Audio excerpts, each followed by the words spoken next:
Welcome to our daily podcast, where we help you improve your English through fun and practical conversations. Each episode is designed to teach you new words, phrases, and ideas in a simple and easy way. Today we're talking about work-life, jobs, routines, challenges, and how we balance work with personal time. Whether you're a student, a professional, or just curious about this topic, you'll find useful tips and phrases to help you in your English learning journey. Let's dive in. Part 1. Talking about jobs.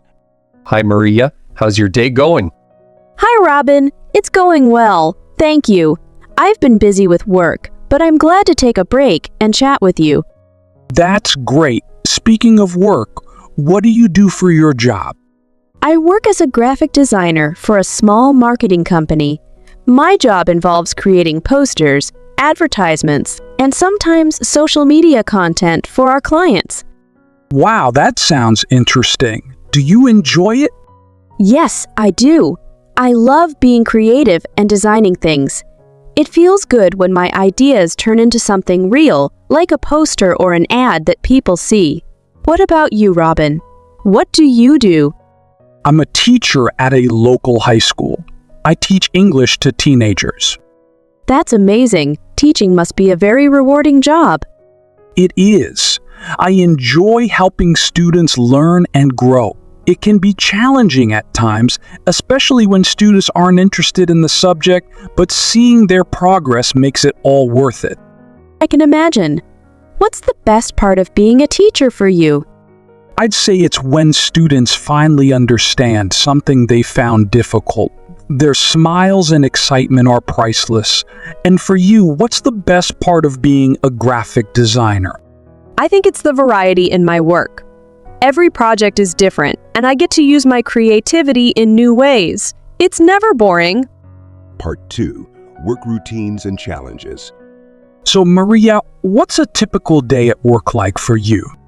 Well, I usually start my day by checking emails and making a to-do list. Then, I work on my design projects. I spend a lot of time on the computer using software like Photoshop and Illustrator. That sounds like a lot of screen time. Is it tiring? Sometimes, yes. Sitting for long hours can be hard, so I take breaks to stretch or walk around.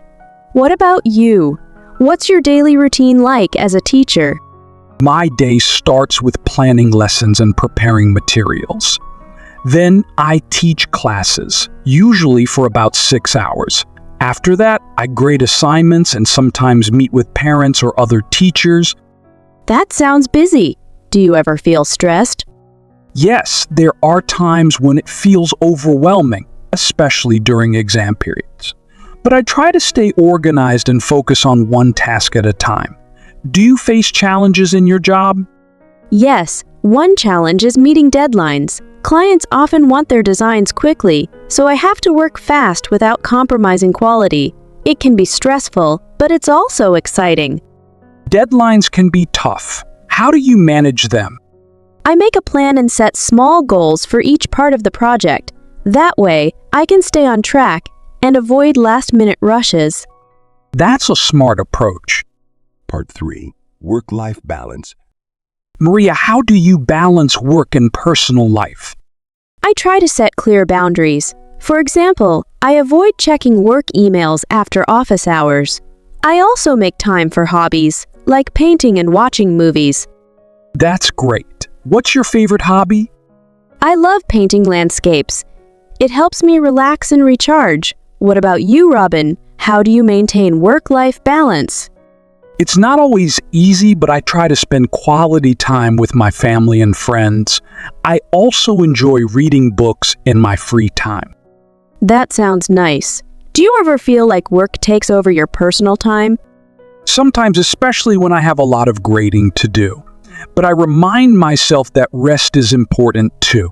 Taking a break actually helps me work better later. I completely agree. Rest is just as important as work. Part 4. Career goals and advice. Maria, where do you see yourself in 5 years? That's a good question. I'd like to work for a big design agency someday, where I can work on more challenging projects. What about you, Robin? I hope to take on more responsibilities at my school, maybe as a department head. I'd also like to create online courses to help more people learn English. That sounds amazing. Do you have any advice for people starting their careers? Yes, I'd say don't be afraid to try new things and learn from mistakes. Growth comes from experience. What advice would you give, Maria? I'd say stay curious and keep learning. Skills like communication and time management are just as important as technical skills. Great advice, Maria. Thank you so much for joining us today. We hope you enjoyed learning about work life and picked up some useful phrases for talking about jobs. If you liked this episode, please give it a thumbs up and share it with your friends. We'd love to hear from you. What's your job like, or what kind of job do you want in the future? Let us know in the comments below. And don't forget to subscribe to our channel for more fun and easy English learning content. Thanks again for listening, and we'll see you next time.